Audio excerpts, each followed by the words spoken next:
السلام علیکم ورحمۃ اللہ وبرکاتہ۔ محترم سامعین کرام، زاد مسلم کے درس حدیث میں آپ کا استقبال ہے، اور آج کی حدیث یہ ہے کہ حضرت عمر رضی اللہ تعالیٰ عنہ نے ارشاد فرمایا کہ 3 باتوں میں نے اپنے خداوند قدوس سے موافقت کی ہے، اور وہ 3 باتیں یہ ہے: ایک تو مقام ابراہیم کے بارے میں، دوسرا حجاب کے بارے میں، اور تیسرا جنگ بدر کے قیدیوں کے بارے میں۔ تو سامعین کرام، اس حدیث کا کیا مطلب ہے اور کیا اس کی تشریح ہے؟ سب سے پہلے یہ بات جاننے کی ہے کہ ذخیرہ احادیث میں 15 ایسے واقعات ملتے ہیں جن واقعات میں حضرت عمر رضی اللہ تعالیٰ عنہ کی جو خواہش تھی اور حضرت عمر رضی اللہ تعالیٰ عنہ کی جو رائے تھی، اللہ تعالیٰ نے ان کی خواہش اور ان کے رائے کے مطابق قرآن پاک کو نازل فرمایا۔ یعنی حضرت عمر رضی اللہ تعالیٰ عنہ نے پہلے اس چیز کی خواہش کا اظہار کیا یا پہلے اس چیز کی رائے دی، تو پھر اللہ تعالیٰ نے بھی ان کی تصدیق میں گویا کہ قرآن پاک کی آیت نازل فرمائی، یعنی ہاں اللہ تعالیٰ بھی یہی چاہتا ہے۔ تو یہ کتنے بڑے فخر کی بات ہے، کتنی بڑی یہ سعادت مندی کی بات ہے۔ لیکن حضرت عمر رضی اللہ تعالیٰ عنہ کا تواضع یہاں پر دیکھیے، حالانکہ بولنے کا انداز بظاہر ایسا ہونا چاہیے تھا کہ 3 باتیں ایسی ہیں کہ جس میں اللہ تعالیٰ کا کلام میرے موافق ہوا، یعنی پہلے میں ارادہ کیا، میں نے رائے پیش کی، پھر اسی کے موافق قرآن پاک اترا، تو اپنا پہلے بولنے کو جاتا، اگر ایک عام انسان ہو تو اس طرح کرتا تھا۔ لیکن حضرت عمر نے تواضعاً یہ کہا کہ میں اپنے رب کے حکم کے موافق ہوا، تو اس طرح کا تواضع شریعت کے اندر مطلوب اور پسندیدہ ہے۔ بہرکیف وہ 15 مقامات میں سے حضرت عمر رضی اللہ تعالیٰ عنہ 3 باتوں کا یہاں پر اس حدیث کے اندر تذکرہ فرمایا، جن میں سے پہلی بات کیا ہے؟ ایک بات ہے مقام ابراہیم کے بارے میں۔ دیکھیے، مقام ابراہیم اس پتھر کو کہا جاتا ہے جو جنت سے اتارا گیا تھا، سفید رنگ کا پتھر تھا، جس پر کھڑے ہو کر حضرت ابراہیم علیہ السلام کعبۃ اللہ کی تعمیر کیا کرتے تھے،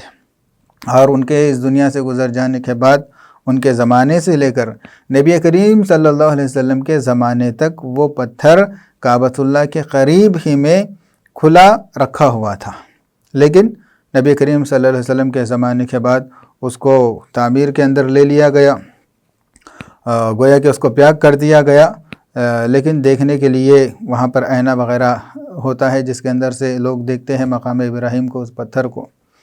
تو حضرت عمر رضی اللہ تعالیٰ عنہ نے نبی کریم صلی اللہ علیہ وسلم کے سامنے اس خواہش کا اظہار کیا کہ اللہ کے نبی، میرا دل یہ چاہتا ہے کہ آپ مقام ابراہیم کو مصلی بنائیں، یعنی آپ مقام ابراہیم کے پاس نماز پڑھیں، یعنی اس طور پر نماز پڑھیں کہ مقام ابراہیم بھی آپ کی نظروں کے سامنے ہو اور کعبہ بھی آپ کی نظروں کے سامنے ہو۔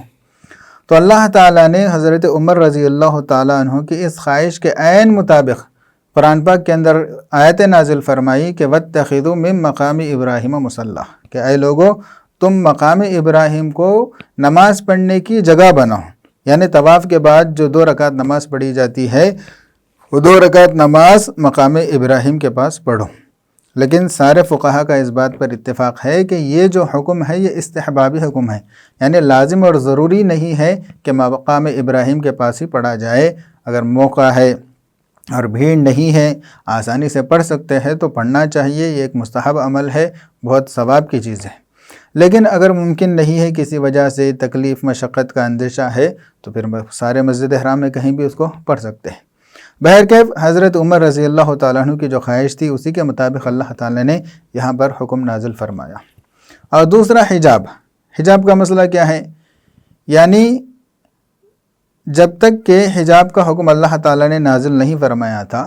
اس وقت نبی کریم صلی اللہ علیہ وسلم اپنے گھر پر ہوتے تھے، تو ظاہر سی بات ہے آپ صلی اللہ علیہ وسلم سے ملنے کے لیے دور دراز کے لوگ آتے تھے، اور کئی قبیلے کے سردار آتے تھے اور دیگر علاقوں کے حکمران آتے تھے، آپ صلی اللہ علیہ وسلم سے ملاقات کرتے تھے، اور آپ گھر میں ہی ہوتے تھے، گھر میں ازواج مطہرات بھی ہوتی تھی، چونکہ پردے کا حکم نہیں تھا تو وہ بھی آتے جاتے رہتی تھی سامنے سے ہی۔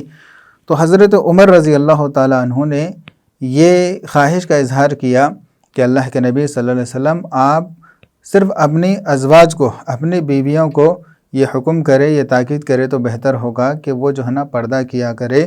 وہ جو ہے نا یہ باہر سے آنے والے یا کسی بھی لوگوں کے سامنے نہ آئے، کیونکہ دور دراز کے لوگ آپ کے پاس آتے ہیں، پتہ نہیں ان آنے والوں میں کیسے کیسے لوگ ہوتے ہیں، بد اخلاق بھی ہوتے ہیں، بری نظر والے کیسے کیسے بھی لوگ ہو سکتے ہیں۔ لہٰذا بہتر یہ ہے کہ اگر آپ یہ حکم کر دیں اپنے ازواج کو کہ وہ پردہ کیا کرے، تو اللہ تعالیٰ نے حضرت عمر رضی اللہ تعالیٰ عنہ کی خواہش کے مطابق سب سے پہلے ازواج مطہرات کے لیے حکم نازل فرمایا، وَإِذَا سَأَلْتُمُوهُنَّ مَتَاعًا فَاسْأَلُوهُنَّ مِنْ وَرَاءِ حِجَابٍ،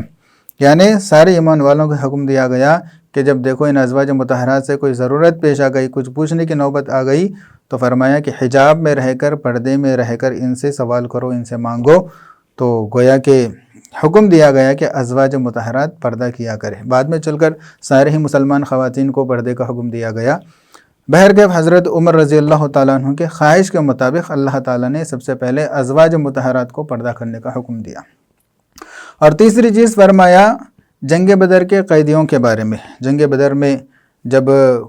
کفار کے بہت سے سردار قتل کیے گئے تو وہیں پر بہت سے سردار قید کر لیے گئے تھے، ان کو پکڑا گیا تھا زندہ، ان کو غلام بنا لیا گیا تھا، گویا کہ قیدی تھے وہ۔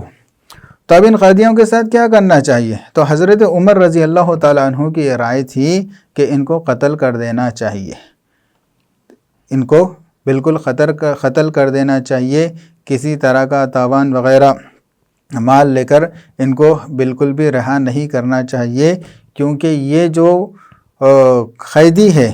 یہ جو سرداران قریش ہے، یہ اللہ کے دشمن ہے، رسول اللہ صلی اللہ علیہ وسلم کے دشمن ہے، دین اسلام کے دشمن ہے، مومنین کے دشمن ہے۔ گویا کہ ان کو چھوڑنا موذی جانوروں کو چھوڑ دینا ہے، سانپوں کو چھوڑ دینا ہے، لہٰذا زہریلے سانپوں کو آزاد چھوڑ دینا ہے۔ لہٰذا میری تو رائے یہ ہے کہ ان کو جو ہے نا قتل کر دیا جائے۔ تو دوسری طرف نبی کریم صلی اللہ علیہ وسلم اور حضرت ابو بکر رضی اللہ تعالیٰ عنہ، ان دونوں پر شفقت کا مادہ ان پر غالب تھا، بہت زیادہ رحم دلی کا مادہ غالب تھا۔ تو اس لیے آپ صلی اللہ علیہ وسلم کے اور صدیق اکبر کی رائے یہ تھی کہ ان سے تاوان لے کر جو ہے نا ان کو چھوڑ دیا جائے، آزاد کر دیا جائے، اور اسی کے مطابق آپ صلی اللہ علیہ وسلم نے فیصلہ بھی کر دیا اور ان کو آزاد کر دیا گیا۔ لیکن بعد میں اللہ تعالیٰ نے سورۃ الانفال میں جو آیتیں نازل فرمائی، اس سے یہ پتہ چلا کہ اللہ تعالیٰ بھی وہی چاہتے تھے جو حضرت عمر رضی اللہ تعالیٰ عنہ چاہتے تھے، یعنی ان کو چھوڑنا نہیں چاہیے تھا بلکہ ان کو قتل کر دینا چاہیے تھا، یہی زیادہ بہتر تھا۔ تو ان تین چیزوں کا تذکرہ گویا کہ حضرت عمر رضی اللہ تعالیٰ عنہ نے فرمایا، لیکن 15 مقامات ایسے ہیں جہاں پر حضرت عمر نے پہلے خواہش کی، پھر اللہ تعالیٰ نے اسی کے موافق اور مطابق آیتیں نازل فرمائی۔ تو یہ تھا حضرت عمر رضی اللہ تعالیٰ عنہ کا الہامی مقام اور مرتبہ، ان کا علمی مقام اور مرتبہ بھی ایسے ہی ہے۔ ایک حدیث میں آپ صلی اللہ علیہ وسلم نے ارشاد فرمایا کہ میں سویا ہوا تھا تو میں نے خواب میں دیکھا کہ میرے سامنے دودھ کا ایک پیالہ پیش کیا گیا، تو میں نے اس کو پیا اور خوب پیا، اور اتنا پیا کہ میرے ناخنوں تک سیرابی کے آثار محسوس ہو رہے تھے، یعنی گویا کہ میرے جسم کے روئے تک وہ دودھ پہنچ گیا۔ پھر اس کے بعد جو دودھ بچ گیا تھا میں نے عمر کو دے دیا، تو عمر نے اس دودھ کو پی لیا۔ صحابہ نے پوچھا اللہ کے نبی، اس خواب کی آپ نے کیا تعبیر لی ہے؟ یعنی اس خواب کے اندر دودھ پینے سے کیا مراد ہے؟ تو نبی کریم صلی اللہ علیہ وسلم نے ارشاد فرمایا کہ اس کی تعبیر میں نے علم سے کی ہے، یعنی اللہ تعالیٰ نے مجھے علم عطا کیا، اتنا علم کہ گویا کہ میرے جسم کے روئیں تک علم کی سیرابی حاصل ہو گئی، اور باقی جو علم بچا ہوا تھا گویا کہ میں نے عمر کو دے دیا۔ تو حضرت عمر رضی اللہ تعالیٰ عنہ کی یہ شان ہے، یہ مقام ہے اور یہ مرتبہ ہے، تو اس سے حضرت عمر کی عظمت کو ہمیں سمجھنے کی ضرورت ہے۔ اللہ تعالیٰ سے دعا ہے کہ اللہ تعالیٰ ہم تمام کے دلوں میں حضرات صحابہ کرام کی اور خاص طور پر خلفائے راشدین کی عظمت کو پیدا فرمائے۔ السلام علیکم ورحمۃ اللہ وبرکاتہ۔